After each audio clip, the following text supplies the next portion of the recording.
अस्सलाम वालेकुम dear students, welcome to my channel let's study with Iram.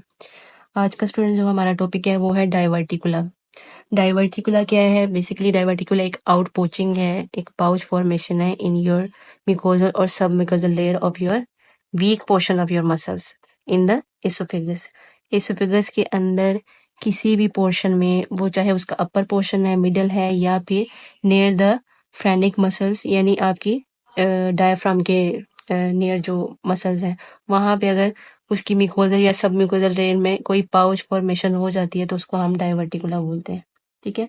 Diverticula is an out pouching of mucosa and submucosa that protrudes through a weak portion of the musculature। Oesophagus के अंदर किसी भी portion से, week portion से अगर कोई pouch formation हो जाती है, वो उसकी म्यूकोजल लेयर है या सब म्यूकोजल लेयर है, तो उसको हम डाइवर्टिकुला बोलेंगे। ठीक है।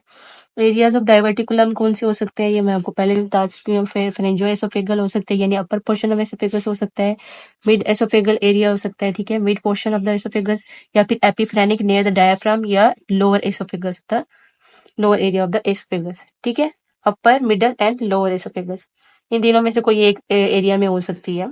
जो मोस्ट कॉमन टाइप है वो ज़ेंकस डाइवर्टिकुलम है, जो फ्रिंजो एसोफेगल एरिया में फ्रिंजियल पाउच बन जाता है। ठीक है, ये इसकी मोस्ट कॉमन टाइप है, Zenker's diverticulum. In older adults over 60 years of age में इसके चांसेस ज्यादा होते हैं। ठीक है, वो मसल वीकनेस की वजह से जो है पाउचिंग के चांसेस ज्यादा होते हैं।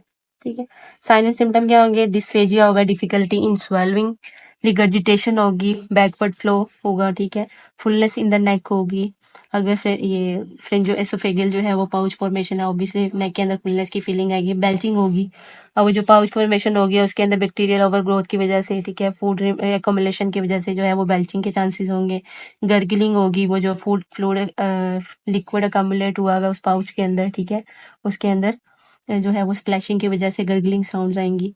हेलिटोसिस, बैड ब्रेथ होगी बैक्टीरियल ओवर ग्रोथ की वजह से, ठीक है, और फूड रिटेंशन की वजह से बैड ब्रेथ, हेलिटोसिस की सिम्टम्स आएंगे। ठीक है, डिस्फेजिया, रिगर्जिटेशन, फुलनेस इन नेक, बेल्चिंग, गर्गलिंग और हेलिटोसिस।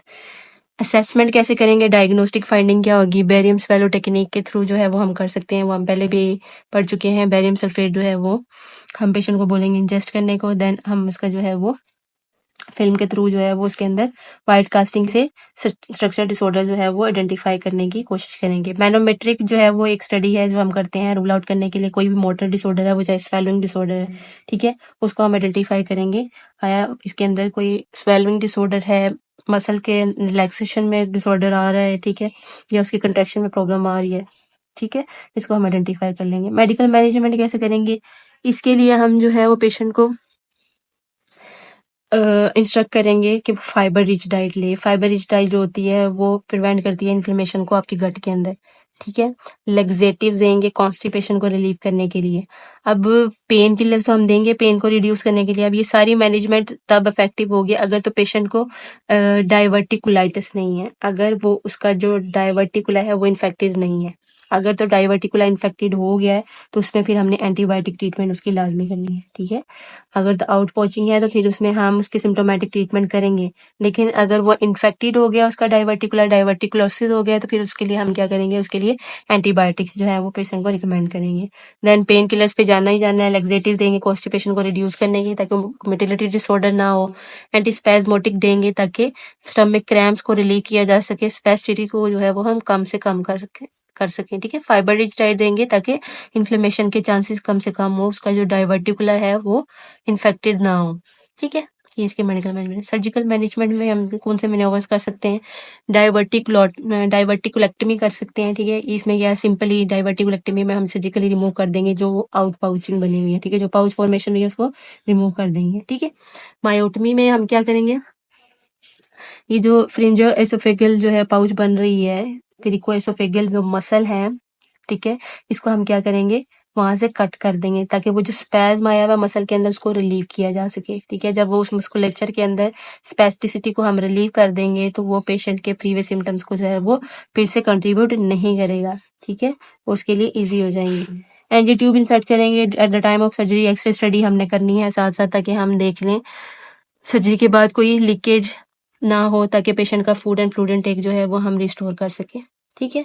तो डाइवर्टिकुलेक्टमी कर सकते हैं, मायोटमी करेंगे, NG2 पास करनी है और एक्सरे स्टडीज करेंगे साथ-साथ, ताकि कोई लीकेज के जो है वो चांसेस ना हो।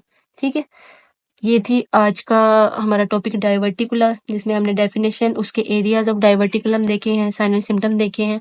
ठीक है। असेसमेंट के बाद मेडिकल मैनेजमेंट में हमने उसकी एंटीबायोटिक ट्रीटमेंट अगर डाइवर्टिकुलर जो है इन्फेक्टेड हो गया है, पेन किलर, लेग्जेटिव, एंटीस्पाज्मोटिक ड्रग्स और 2 सर्जिकल प्रोसीजर हमने किए हैं, डाइवर्टिकुलेक्टमी और मायोटमी।